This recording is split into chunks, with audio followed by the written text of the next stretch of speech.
ओम श्री लक्ष्मी नारायण जी नमः। पहला सकंद, दूसरा अध्याय।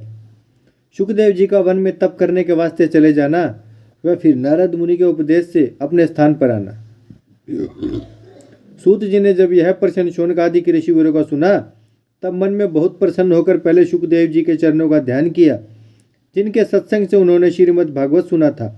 फिर अपने गुरु वेद व्यास जी के पद कमल को हृदय में रखकर श्याम सुंदर की चतुर्भुजी मूर्ति को दंडवत करके शौनकादिक ऋषि से कहा कि तुमने बहुत अच्छी बात पूछी। हम तुमको श्रीमद् भागवत कथा, जिसमें सब लीला नारायण जी की लिखी है, सुनाते हैं। चित्त लगाकर सुनो। जिस समय शुकदेव जी ने माता के पेट से जन्म लिया, उसी समय मुरली मनोहर का तप करने के वास्ते नार बिहार समेत घर से निकलकर वन का रास्ता लिया।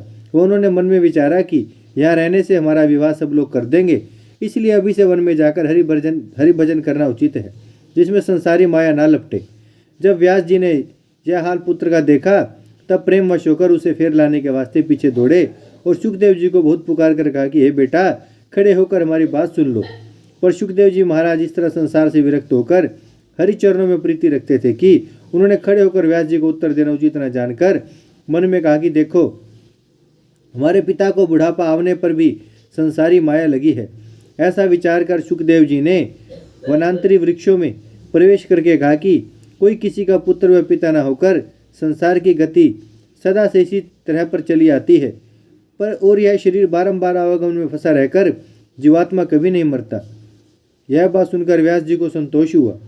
जिस समय शुकदेव जी वन को चले जाते थे, उसी समय राम एक तालाब पर देवताओं की स्त्रियां नंगी होकर नहाती थी।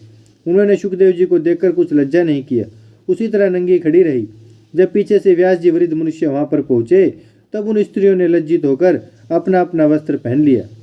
यह हाल देखकर व्यास जी ने मन में विचारा कि देखो, शुकदेव हमारे बेटे को उन स्त्रियों ने देखकर पर्दा नहीं किया और हम बूढ़े मनुष्य को, जिसे आंखों से कम दिखलाई देता है, देखकर उन्होंने कपड़ा पहन लिया। इसका क्या भेद है? उन स्त्रियों ने दिव्य दृष्टि से वेद व्यास जी के मन का हाल जानकर कहा कि हे व्यास जी, आपको स्त्री व पुत्र का ज्ञान है और शुकदेव जी महाराज परमहंस होकर स्त्री व पुत्र में भेद कुछ नहीं जानते, इसलिए हम लोगों ने उनसे कुछ लज्जा न करके तुम्हें देखकर कपड़े पहन लिए। यह बात सुनकर व्यास जी के मन का संदेह मिट गया। शुकदेव जी महाराज ऐसे तरण व तारण महात्मा हैं। शौनकादिक ऋषियों ने यह स्तुति उनकी सुनकर मन में कहा कि देखो, सूत पौराणिक हम सब बूढ़े बूढ़े ऋषिवरों व मुनीश्वरों की कुछ उपमा न कहकर शुकदेव जी छोटे बालक की इतनी बढ़ाई करते हैं। जब यह बात समझकर ऋषिवरों का मुख मलिन हो गया तब सूत पौराणिक उनके मन का हाल अपने ज्ञान से जानकर बोले कि शुकदेव जी ने वास्तव भवसागर पार उतारने ऋषिवरों व मुनीश्वरों के यह सब भागवत कथा जगत में प्रकट किया, इसलिए वह योगी और मुनि के भी गुरु हैं। जब यह वचन सुनकर सबको बोध हुआ तब सूत जी ने ऋषिवरों से कहा कि कदाचित कोई इस बात का संदेह करे कि जब शुकदेव जी जन्मते ही परमेश्वर का तप करने वास्ते वन में चले गए थे तो उन्होंने भागवत पुराण व्यास जी से किस तरह पढ़ा। उसका उत्तर यह है कि जब शुकदेव जी ने ऋषिवर व मुनीश्वरों से ज्ञान चर्चा किया तब उनको यह हाल मालूम हुआ कि जिसके साधन करने से हरि चरणों में प्रीति हो वही परम धर्म है। इसलिए शुकदेव जी ने नारद मुनि से मिलकर पूछा कि महाराज, हमको कोई ऐसा ज्ञान बतलाइए जिसमें बीच चरण परमेश्वर के हमारा मन लगे। तब नारद जी बोले, इसका हाल तुम्हारे पिता अच्छा जानते हैं, हमने उनको बतला दिया है। यह बात सुनकर शुकदेव जी वन से अपने पिता के पास चले आए और उनके चरणों पर गिरकर बोले कि आप मुझे कोई ऐसी विद्या पढ़ाइए जिससे हरि चरणों में प्रीति हो।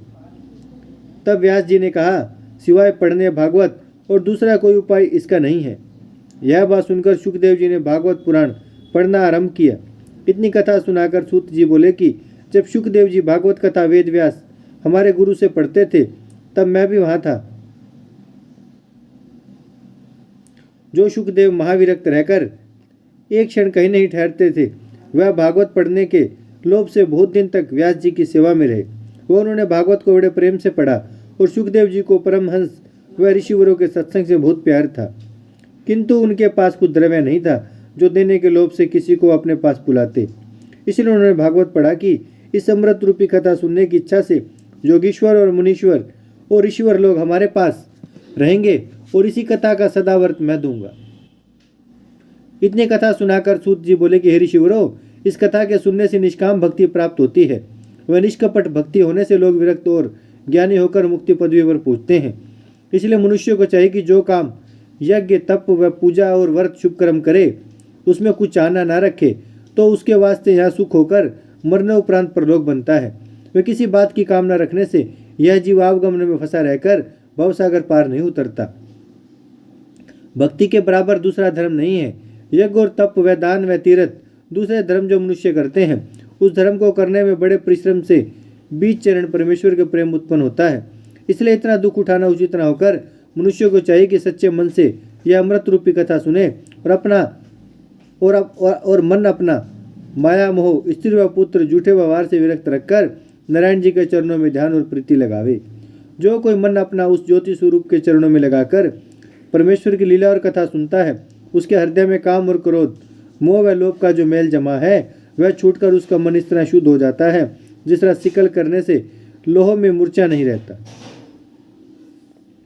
तब उसके हृदय में हरिचरणों का वास हो जाता है। इसलिए मनुष्य को अपनी मुक्ति बनाने वास्ते पहले यह कथा सुनने का अभ्यास करना चाहिए। परमेश्वर की बड़ी कृपा होने से मनुष्य का मन उनकी कथा व कीर्तन में लगता है। बिना भक्ति के कीर्तन व कथा परमेश्वर की सुने मन शुद्ध नहीं होता। मनुष्य का स्वभाव भी राजसी व तामसी व सात्विकी होता है। देवता की पूजा भी 3 तरह पर होती है, राजसी व तामसी व सात्विकी। वह शास्त्र में तामस को काठ से व राजस को धुआं से व सात्विक को आग से दृष्टांत देते हैं। जो अर्थ आग से निकलता है वह बात काठ व धूम्र में नहीं प्राप्त होती। इसलिए सात्विकी भक्ति व पूजा करने वाले मुक्ति पदवी पर पहुँचते हैं। संसार में जितना धर्म, यज्ञ व तप व व्रत आदि का है, वह सब इस तरह परमेश्वर के रूप में गत हो जाते हैं जिस तरह बरसात में नदी, नाले व पानी बहकर समुद्र के बीच मिल जाता है। ओम श्री लक्ष्मी नारायण जी नमः। भगवान नारायण नारायण नारायण, श्रीमन्नारायण नारायण नारायण, लक्ष्मी नारायण नारायण नारायण, सत्यनारायण नारायण नारायण, भगवान नारायण नारायण नारायण। ओम श्री लक्ष्मी नारायण जी नमः।